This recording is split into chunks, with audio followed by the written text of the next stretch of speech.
Somewhere out there in the vast nothingness of space, somewhere far away in space and time, staring upward at the gleaming stars in the obsidian sky.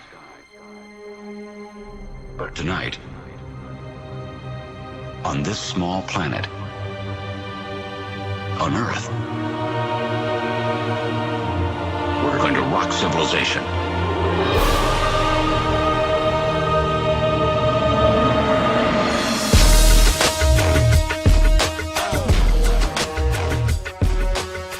Do you exist in a parallel universe? No. But it'd be difficult to tell. Me personally, no. Someone very like me may exist in the parallel universe. Scary thought, there might be lots of people that are almost exactly me, but not quite. I'm only me, and they're only in this universe. If you have parallel universes, you can only ever be in the one you're in.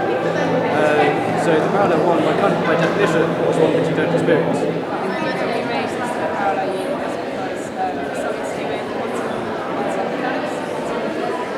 I would say no, although sometimes dreamlike state can hit similar to that.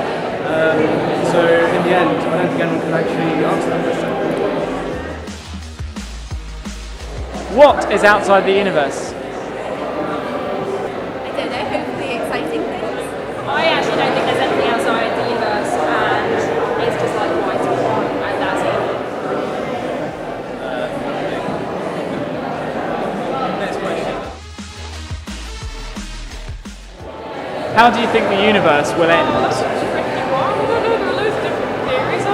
Fundamentally, the universe isn't actually going to end. After spanning so far, it's like just been right in but this The amount of dark energy in the universe means the universe isn't going to end, it's just going to keep, rather than crunching, as we originally thought, it's going to keep expanding, but eventually it's going to become so spaced out, effectively nothing will be left that exists. I'd say like a massive implosion of pressure that crushes everything, and the whole universe will just envelop itself. It's never going to end. Once matter becomes irrelevant, time will no longer need to exist. It will be like a tree in the woods. How do you think the universe will end? Spectacular. What created the Big Bang? The universe is expanding, right? So it's flying out, going everywhere else, but it's slowing down. Everything that was in space, like squashed into this tiny little space the size of a pinhead. And as it slows down, eventually it stops. But the concentration of matter in the universe is more towards the centre, so it drags everything back eventually once it stops towards the centre. So it moves back, and as it moves back, you concentrate more on the matter in the centre, which, as we know, exerts gravity, so progressively it falls more and more back to the centre, until such point as you've got more matter in the universe trying to come back to the centre, trying to occupy exactly the same point, which is just about the right formula for a Big Bang. Explode it outwards. A combination of gases, I don't know where the gases came from. What caused the Big Bang is the entire universe trying to occupy the same space at the same time. What will be the biggest scientific breakthrough of the next 50 years? Very hard to predict.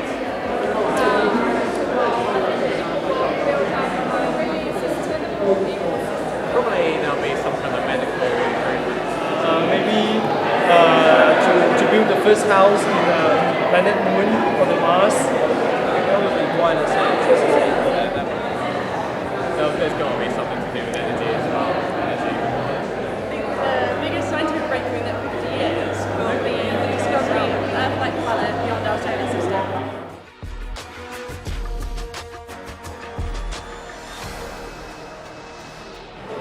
What would life from other planets look like?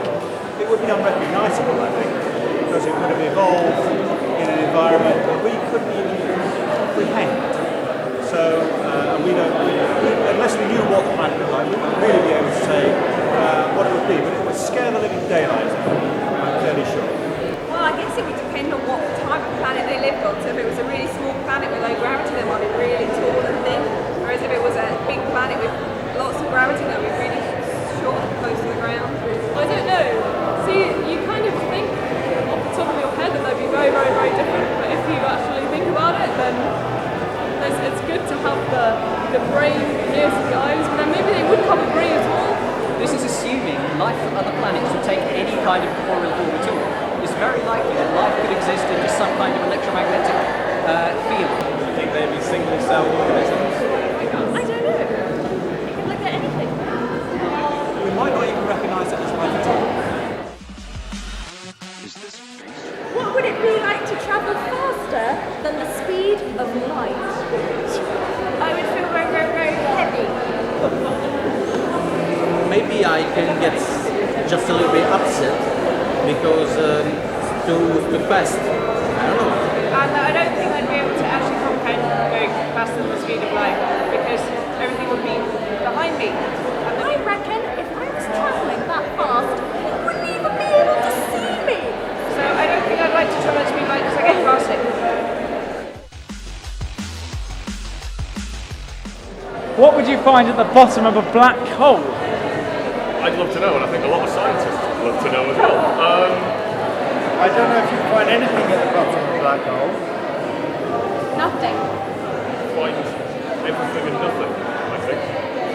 You would find used UFOs crash landed in outer space. Run out of petrol. Is there a bottom? Is there a top? Genuinely, you think you'd actually find much of the bottom of a black hole? I don't know. I think you'd find a whole parallel universe of like people, but everyone's the same about everything. I think if you were sucked into a black hole, you would die, but it would be very interesting on the way in, and you'd see things that no one had seen before. What would it be like to live on the moon?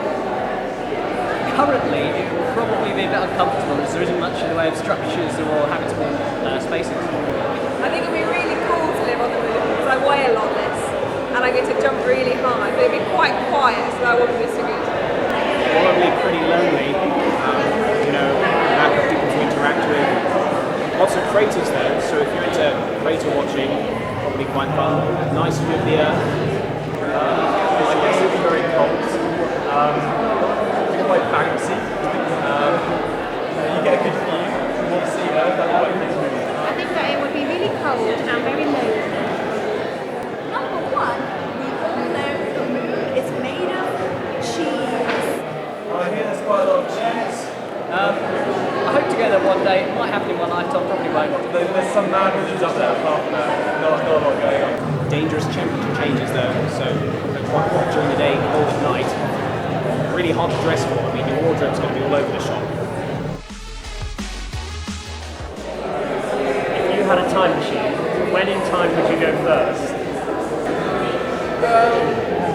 Yeah, maybe I would go to the future in 3000.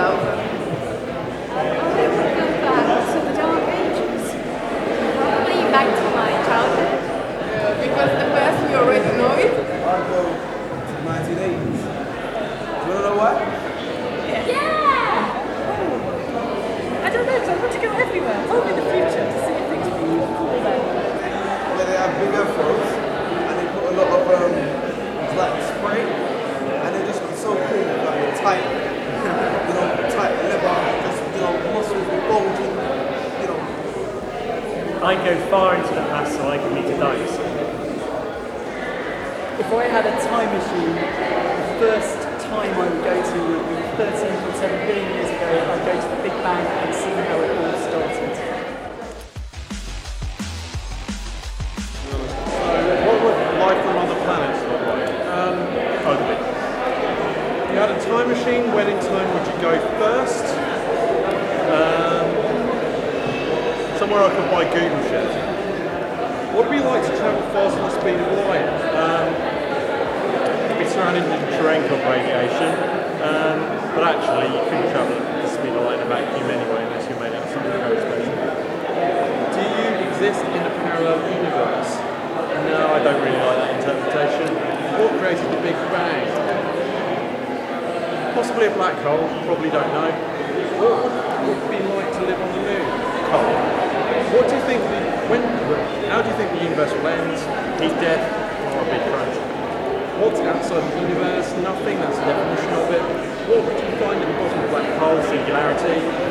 What would be be the biggest scientific breakthrough in the next 50 years?